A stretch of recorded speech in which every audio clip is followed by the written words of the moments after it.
What's happening, everybody? Welcome inside a weekend edition to the Talk-In Audio Podcast. Matt over here, Rob out in the satellite studio.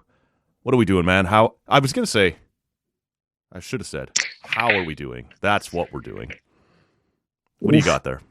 I'm almost wearing my beer. That's what I'm doing. Right. Well, there's a lot of that going around. For sure. Well, bathe in beer now or bathe in beer later? That's what they say, right? Yourself. Yeah. I'm visiting an old standard here off the top the non-show beers. Mm-hmm. One of the old steadies. This is from our chum Andy over at Nita. This is the Ginger of Sussex. Oh, okay. I'm looking for some of the medicinal, qualities of ginger. Sure. Back-to-back mid-series Nita beers. I had Brew Revolution last time. I had Nita last time. Yes. And I'm a thing here too, Rob. Acknowledge me, sir.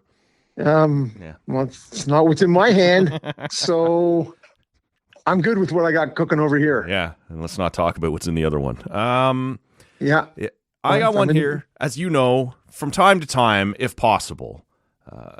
I like to see if I can find a theme, right, with the name of the beer and what we're going to talk about. And I'm looking around in the fridge, and I can't really find anything that really works, so I'm going to just grab whatever. At the last minute, my old man, who's here visiting, is looking over. He's like, what about that one there from the Broken Stick Brewing Company? I'm like, yeah, that looks a little Sens-ish, doesn't it? That could fit right now. So I got a little assist on that one. And actually, this is the Cosmic Compass.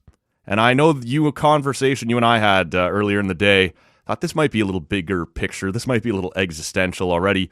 So the Cosmic Compass, it says right in the description, when we seem lost, oftentimes we look to the stars for direction. And so everything about the Cosmic Compass from Broken Stick Brewing Company seemed appropriate, including the fact that it is an 8% double IPA, which means, back-to-back shows with big boy beers over here. Yeah. So. Well, and do they have anything in the broken forearm or maybe the broken head? The broken spirit. Yeah. Well, for sure. For sure. Give us you're tired, you're poor, you're hungry. Why don't you take us off the top here, man? We spoke between games 2 and 3, to come home, get the energy, get the crowd going, everything that had gone into games 1 and 2 being pretty evenly contested, and the Sens just not being able to grab hold of it. Where are we at in between games 3 and 4? Where are we at? Use your Cosmic Compass.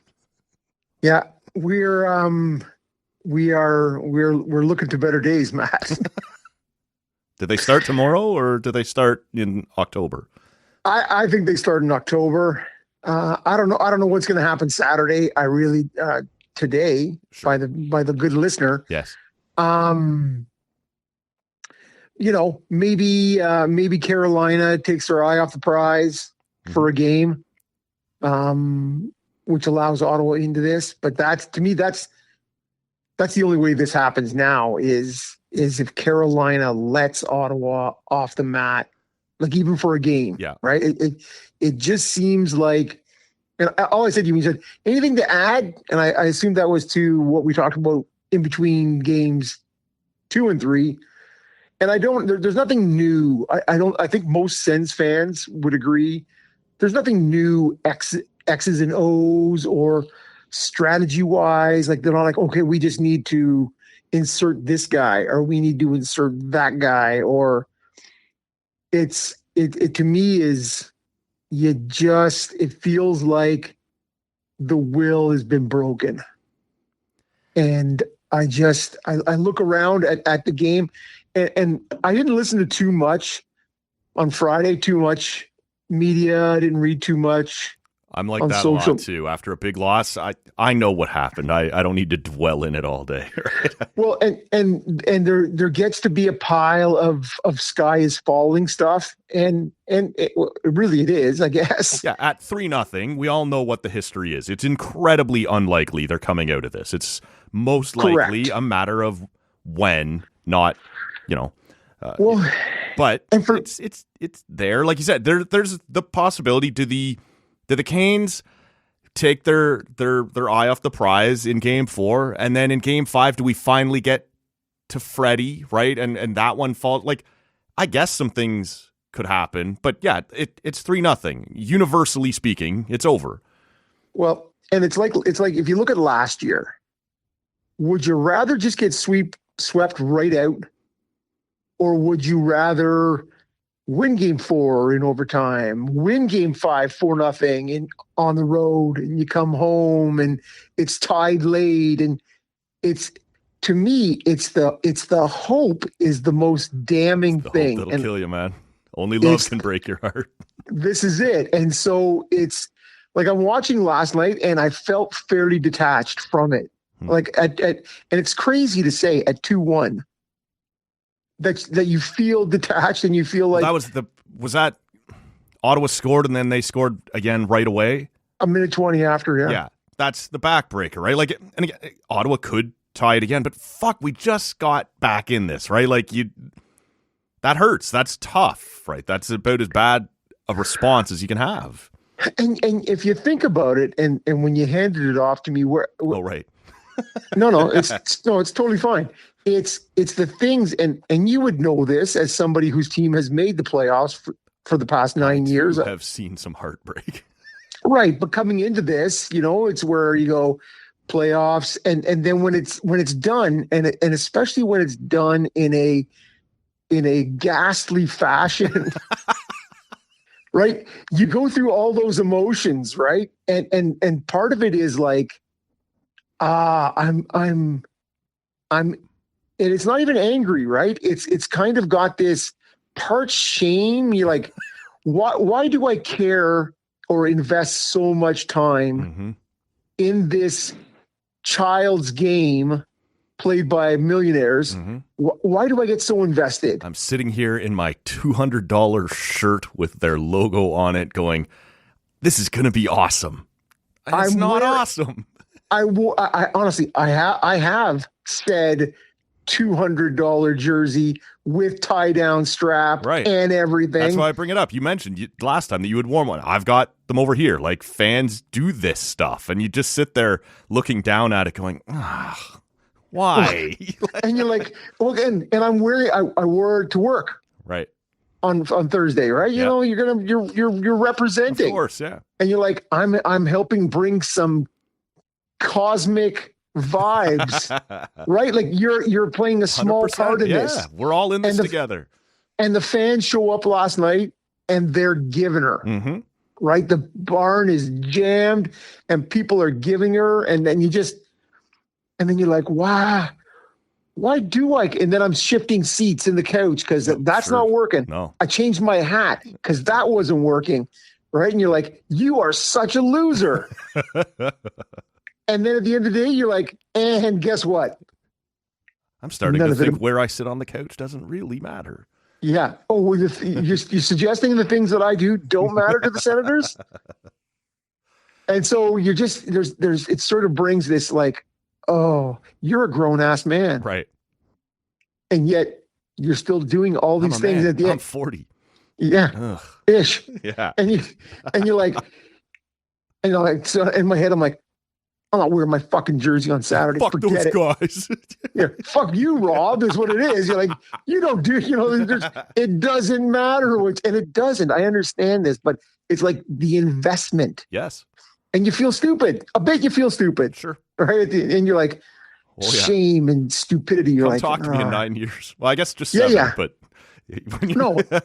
and I understand. But we all do this, yes.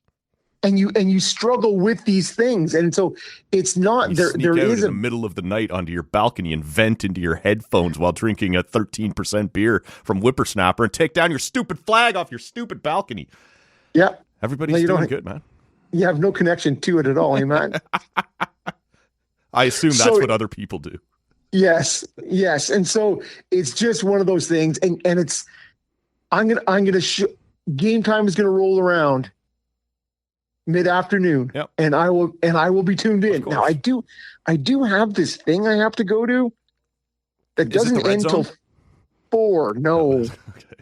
no, it doesn't end till 4. So I have to PVR the game. Okay. And I have to stay away from any bunch of jackasses who will be like, "Oh, did you see the score?" And you're like, no, shut up. Find Rob's phone number in the show notes at talkinaudio.com if you wish to. And it's fine because, as Matt can attest, Rob rarely looks at his phone.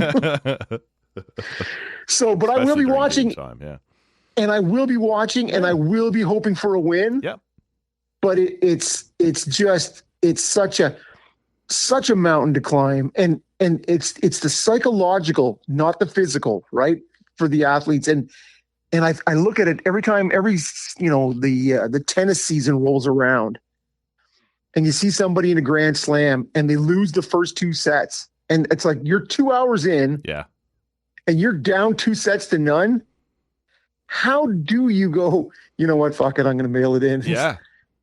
Because the chances of me winning the next 3 sets, when I'm already gassed out here, right? Like we've been going at this. And Buddy's been pinching and slapping my buttocks. I haven't watched tennis in a while. I should check that. Yeah. Yes. Does it have to be a buddy?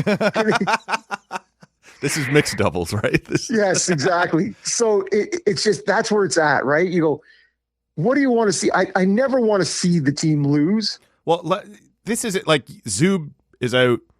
Sanderson is out at least for game 4. And when Travis Green uses the phrase, he's not doing well, I imagine probably not for game 5 either, right? Like, should it go that far? I'm just curious, like, all the things are on the table if you wanted to, like, to just roll over and go, fuck it, right? Do you expect these guys to still put up a fight, or do you think we're done here and perhaps this is the most lopsided game of the, like, do we just see them on Saturday go, fuck, it's over, or do you think they've got the a little juice to push this? Yeah, well, because when you are looking at, so as you suggested, no Sanderson, no Zub, no Jensen. You've been without Jensen for a while. You have Shabbat, who has a real hard time putting any stink on a shot, right? With go figure with a 3-week-old broken arm. And you just sort of look around and you're like, woof, you're really, and it's interesting, right? Like to think that they pushed so hard down the stretch. And I wonder personally if they rested everybody. Well, they rested Stutzle, they rested Tkachuk, they rested Shabbat for the full week, right? Yep. They had a full week off. Right. And I just, you sort of wonder if it's like that is the mental taking your foot off the gas. Right. And they just haven't been able to find it since they've been back. So I hope it's close, but my gut says it's probably not going to be close tomorrow. And in this type of series, like not close is probably 3-0, and you just 4-1. Yeah, you just see what you've seen thus far. And it's hard because Allmark has put up the fight. We've talked about that. Like, it's not like guys aren't working, but man, I saw a lot of people after game 3 really pissed at Stutzle, really pissed at Tkachuk, like that these guys aren't going. And so to get back into this and to not just roll over and fold in game 4 doesn't just require those guys to keep pushing and doing what they're doing. It requires them to get going, right? And get up and show a level that they haven't yet shown. And again, like it's clearly not a lack of effort, but Carolina has been doing what Carolina does, at least to Stutzle. I don't know where we're at with Brady. That's been a thing all year. And then he's talking about in the last week of the season his vision shorting out and things like that. Like, I don't know if he's hurt. I don't know if he's concussed or whatever. Right. Like, there's a lot going on, and there will be bigger questions to be answered after the season. But yeah, it's interesting that it's not a question of asking these guys who've been so close and are pushing so hard and have just been unlucky to keep doing that. It's no, you haven't been good enough. Like, I need you to get going while down 3-0. For whatever reason in my head, that's a tougher ask or a different ask anyway. Well, and the thing is, to me, there was a lot. The end result was not good. The process seemed good in games 1 and 2. Yes. There were lots of opportunities, and the game that Stutzle had in game 2, you're like, he couldn't have another game like that again. He couldn't he couldn't have that many opportunities and not throw the stone in the ocean. Yeah. Right. And like, to me, he's out there. He's doing all kinds of things. But I did not feel that in game 3 at all. Well, to me, he's all over the place. But to me, it's making bad decisions with the puck, not shooting. Like, he looks, and for the most part, the team, with the exception of a few, look like they don't know what to do with the puck now. It's like they're like, that thing from Rocky where he's like, I see 3 of them, which he's like, well, punch the one in the middle. It's like that. It's like I'm seeing ghosts, right? You got all these things, and there's time when Spence has got space and he just got it on his stick and he fires it 180 feet for icing. You're like, oh, I didn't think that's where you were going to go, man. I thought he actually was really good again in game 3 when asked. No, I know, but I'm just saying that's the thing that came to my mind was there was an opportunity that, if you want to go to the Stutzle and the Tkachuk with their own clears on the 5-on-3 where you're like, hey, look, can I help you? Can I throw that across the blue line? Can I draw us offside on a 5-on-3?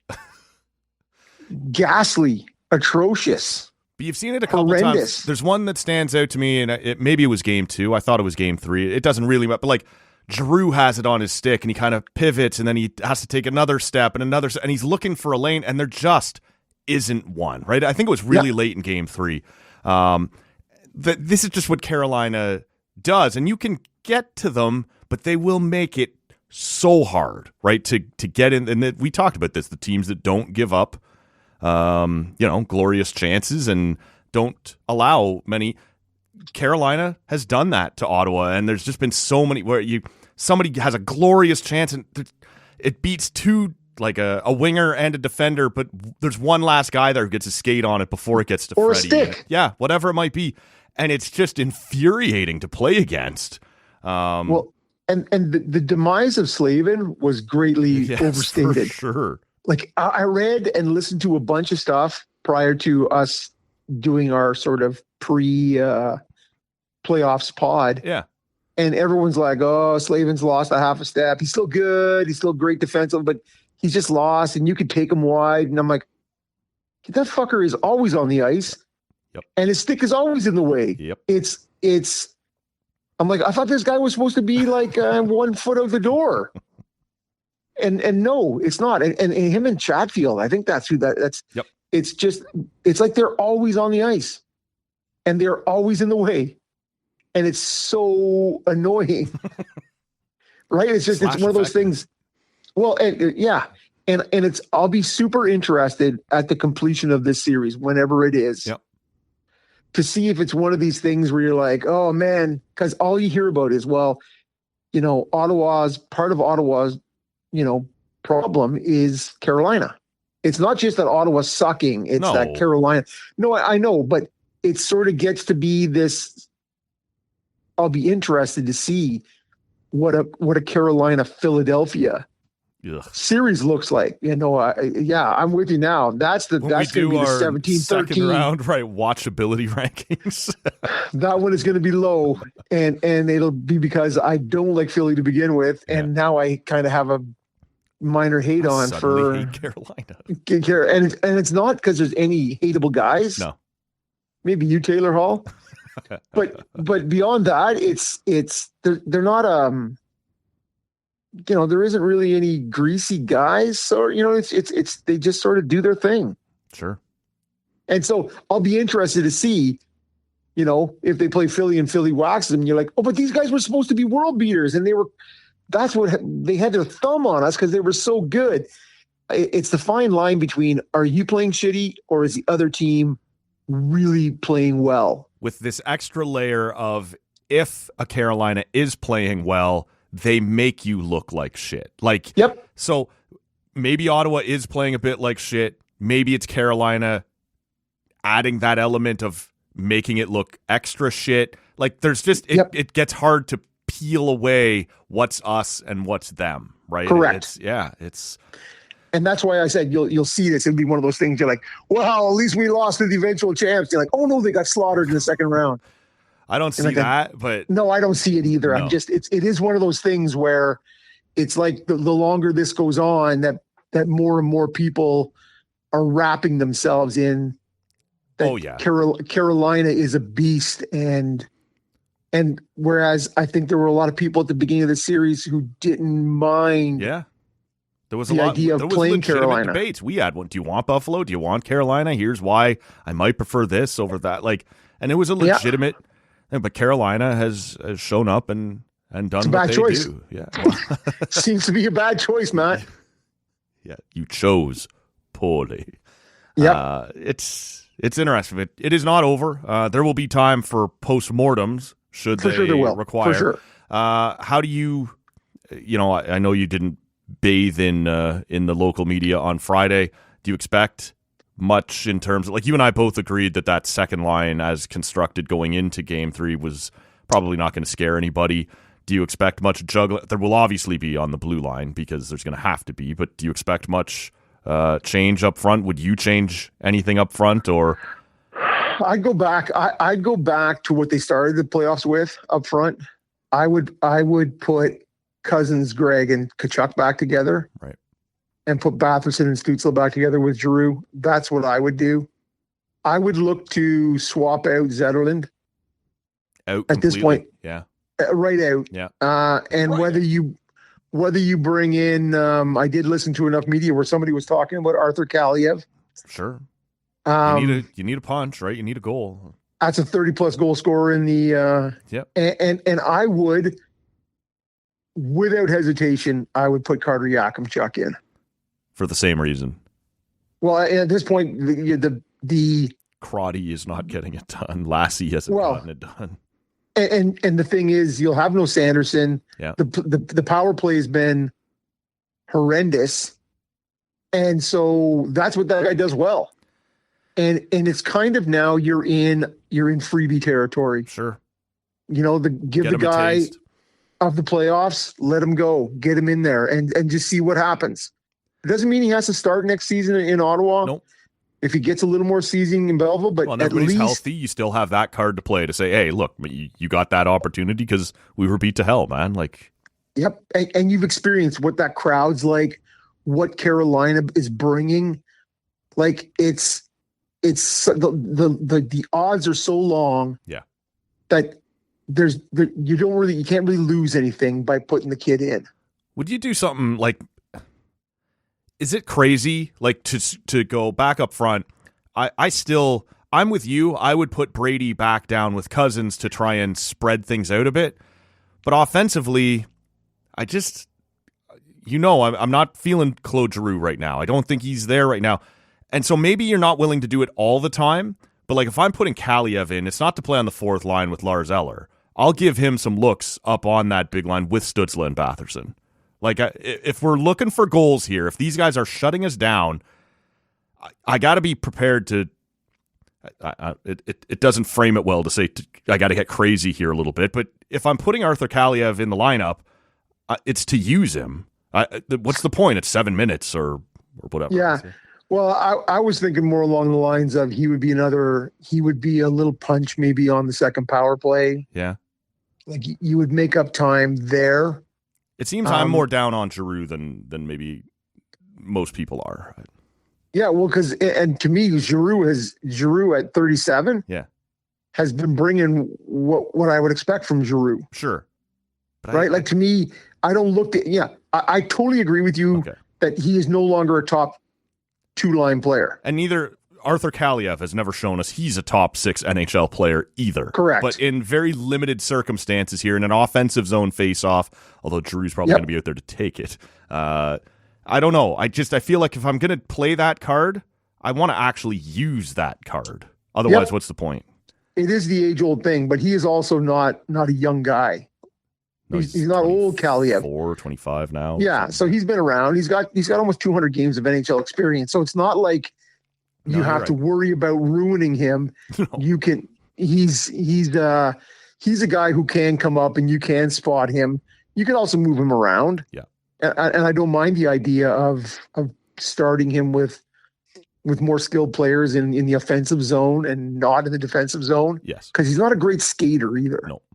He's a legit shooter, and that's what his deal is. And so, yeah, I would entertain that in terms of bringing in some punch.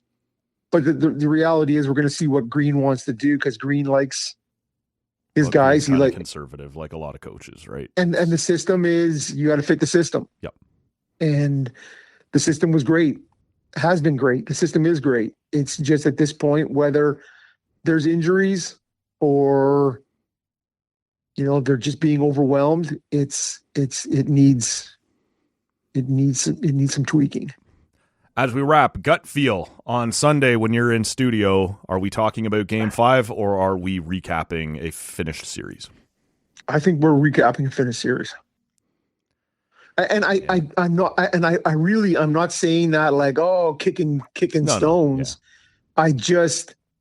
There's, to me, the first game was, Carolina was so good for 30 minutes, and then it was a bit of a toss up for 30. Ottawa showed great stretches in game 2. Yep. And you thought, okay, what is this going to, are you going to move forward from how close that game was, or are you going to be broken from the opportunity lost in that game 2 double overtime game? And by all appearances, man, they look like it broke them in game 3.